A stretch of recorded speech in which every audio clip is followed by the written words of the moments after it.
Corona virus ने भारतीय अर्थव्यवस्था पर ग्रहण लगा दिया है। आयात और निर्यात बुरी तरह प्रभावित है। किसी को नहीं पता कि ऐसी स्थिति कब तक जारी रहेगी। अर्थव्यवस्था को उभारने के लिए प्रधानमंत्री नरेंद्र मोदी ने मंगलवार को 20 लाख करोड़ रुपए के आर्थिक पैकेज की घोषणा की थी। उन्होंने कहा कि इस पैकेज का इस्तेमाल आत्मनिर्भर भारत बनाने के लिए किया जाएगा। क्या है आत्मनिर्भर भारत का पूरा प्लान?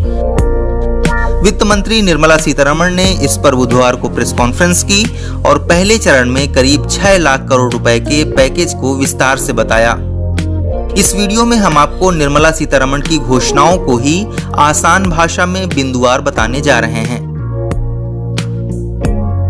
सरकार का जोर सूक्ष्म, लघु और मध्यम श्रेणी के उद्योगों यानी एमएसएमई को संकट से उबारकर बढ़ती बेरोजगारी की समस्या से निपटने पर है। एमएसएमई के लिए 3 लाख करोड़ के गारंटी फ्री कर्ज का ऐलान वित्त मंत्री ने किया। इसके तहत 4 साल के लिए और 100% गारंटी फ्री कर्ज दिया जाएगा। यह उन उद्योगों को मिलेगा जिनका बकाया लोन 25 करोड़ से कम हो और टर्नओवर 100 करोड़ से ज्यादा ना हो। ऐसे उद्योगों को 10 महीने तक लोन चुकाने में छूट मिलती रहेगी। 31 अक्टूबर 2020 तक ही इस लोन के लिए आवेदन किया जा सकता है। किसी भी तरह का अतिरिक्त शुल्क नहीं लिया जाएगा। सरकार के इस कदम से लगभग 45 लाख एमएसएमई को लाभ मिलेगा। यह क्षेत्र बड़े पैमाने पर रोजगार का सृजन करता है और अर्थव्यवस्था का मुख्य आधार है। इसलिए आर्थिक पैकेज का एक बड़ा हिस्सा इसे दिया गया है।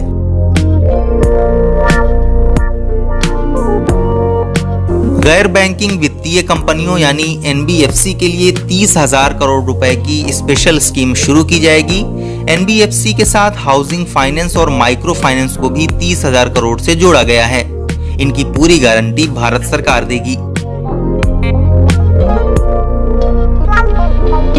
बिजली वितरण कंपनियां कई तरह की मुश्किलों का सामना कर रही हैं। इन कंपनियों की आय में भारी कमी आई है। अब इन्हें बढ़ावा देने के लिए 90,000 करोड़ रुपए दिए जाएंगे। डिस्कॉम यानी पावर जनरेटिंग कंपनियों को इससे फायदा होगा। 90,000 करोड़ रुपए सरकारी कंपनियों पीएफसी, आरईसी के माध्यम से दिए जाएंगे।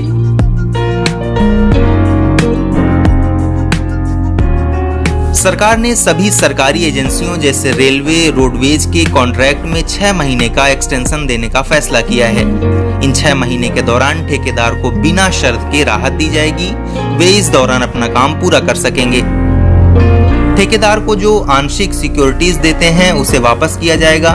अगर 70% काम किया गया है तो बाकी की 30% गारंटी वापस की जा सकती है।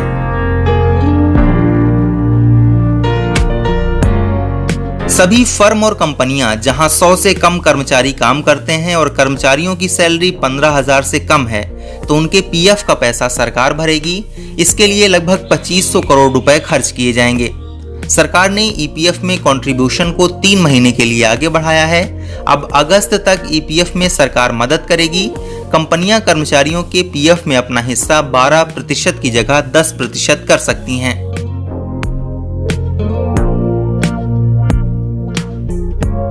टैक्स पेयर्स को एक राहत यह मिली है कि अब 30 नवंबर तक आयकर रिटर्न भरा जा सकता है। सरकार ने वित्त वर्ष 2019-20 के लिए आईटीआर भरने की अंतिम तिथि बढ़ा दी है। इसके साथ ही कर विवादों को निपटाने के लिए लाई गई विवाद से विश्वास योजना का लाभ भी बिना किसी अतिरिक्त शुल्क के 31 दिसंबर 2020 तक बढ़ा दिया गया है। वित्त मंत्री की इन घोषणाओं पर पीएम मोदी ने कहा कि सरकार द्वारा घोषित आर्थिक पैकेज से अर्थव्यवस्था को प्रोत्साहन मिलेगा।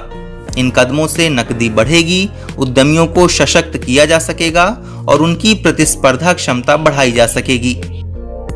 वित्त मंत्री ने जो घोषणा की है उससे एमएसएमई क्षेत्र की दिक्कतों को दूर करने में मदद मिलेगी।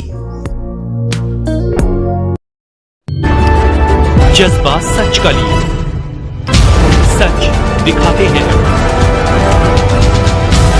सब्सक्राइब कर लीजिए और सब्सक्राइब बटन के साथ में जो नोटिफिकेशन बेल है, घंटी है, उसे भी दबा दीजिए ताकि देश और दुनिया के तमाम खबरों से